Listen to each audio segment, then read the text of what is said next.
There's a couple questions I want to ask you. Sure. We can start with some questions. Cool. What would you do if you had to start over today? It's a very good question.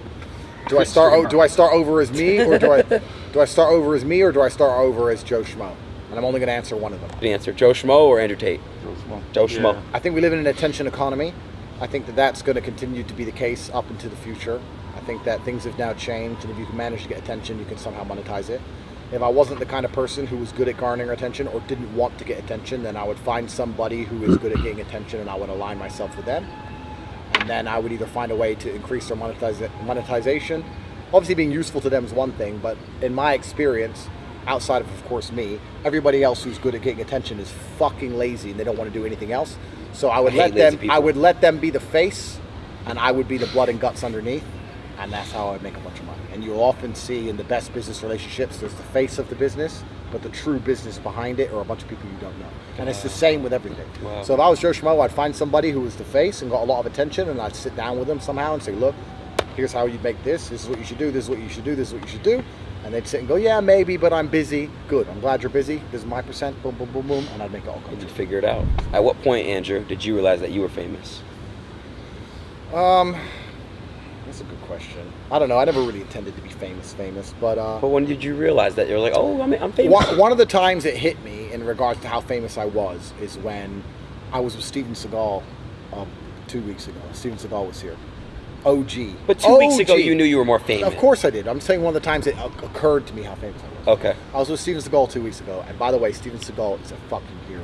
They say never meet your heroes. You know him? Yeah, They say never meet your heroes. Fucking G. Meet Steven. Seagal's a legend. He's a G. Yeah. Right? I love Steven. Ice cold. Anyway, he was saying, bro, I'd love you to take a picture of my son. They're talking about you in school. I'm like, yeah, cool, whatever. I met Steven's son, took the picture.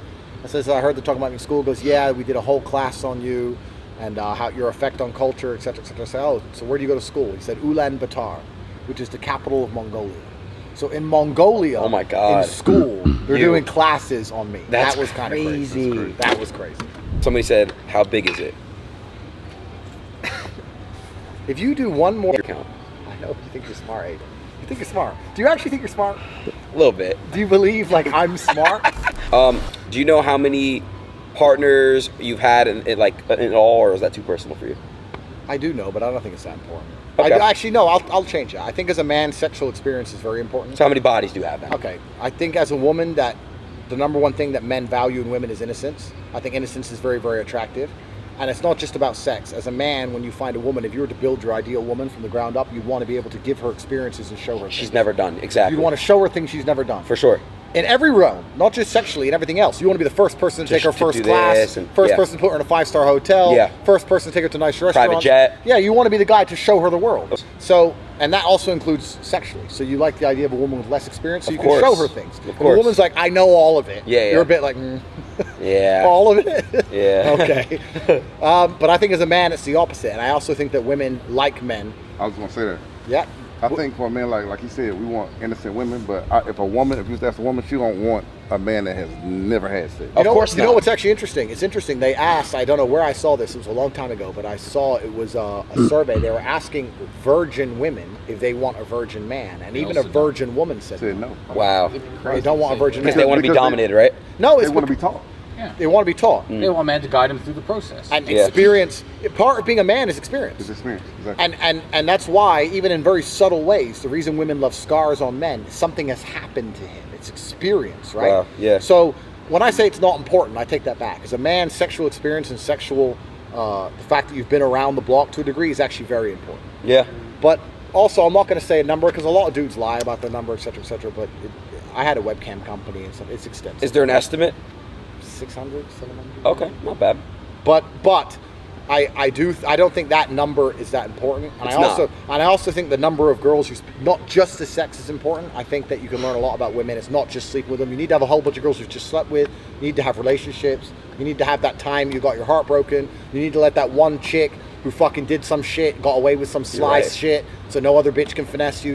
And you get to a point in life, and truthfully, as a man, you hit your peak in your late 30s, mid 40s, Wow. early 40s. So you have got That's your- when you're most attractive to women, when you're a 30, lot 40? older. Yeah. Right. Can I ask you a question? So you have gotten your heart. This is my first question. You've gotten your heart broken. Every man's had their heart broken. Of course, I agree. Every Yeah. man's had their heart broken, We'll be but young. you have to. There's You different. have to use it as a learning experience. You have to learn. You have to let it use it to fuel you. I've said this now. Any man who says he hasn't had their heart broken is lying. Cap. But there's two kinds of men. There's Top people who cap. have their heart broken and let it destroy them, and there's the men who have their heart broken, can't sleep, so they're in the gym 3 times a day. That's it. If you walk into the gym right now and find the fucking guy's training hardest, he's probably lost his bitch. He's right. He's not wrong. True or false? There's a reason he's doing it. Bro, I remember when I lost my bitch. Motivation. Bro, motivation. You find the guy who's fucking going nuts. It's like, yeah, my girl I remember- left me. Bro, it's just You're right, normal. you're right, 'cause- it can make you great. You're right, because when I broke my girl, I hit the gym too. She obviously wasn't all that, G. I don't know who you were fucking, but What? Look. Yeah, that's crazy. You can't tell the 6-pack's coming in? And what happened to me? and Yeah, also you lost hella weight I too. lost like 100 pounds. but what's actually truly interesting is crazy. I think that unlike although I think women have this as well, women and men have this. I think that all life paths to a degree are semi-similar. Yeah, we end up in different positions. Some are successful and some aren't, and blah blah blah. But I think if you take the average man in the Western world, there's 1 or 2 or maybe 3 possible stories. We all start off as nothing. Most men are born with 0 value. You can be born with rich parents and be a little bit It doesn't important matter for a while. though. Yeah. But you're born with basically no value. It You could fall ruin you. in love with that bitch in school who wants the jock and not you, or the older guy, and then Yeah. you get your girl and she breaks your heart. And most men have had a pretty similar story. Me, you can name it all. Of course. But it's just how those events affect you and how you internalize them you and get how up. you use them to become who you are. I would say most men go through similar obstacles and different types of life experiences. I think we have similar building blocks, similar pieces of Lego, and how we put ourselves together is It's what unique. makes us us. Completely, yeah.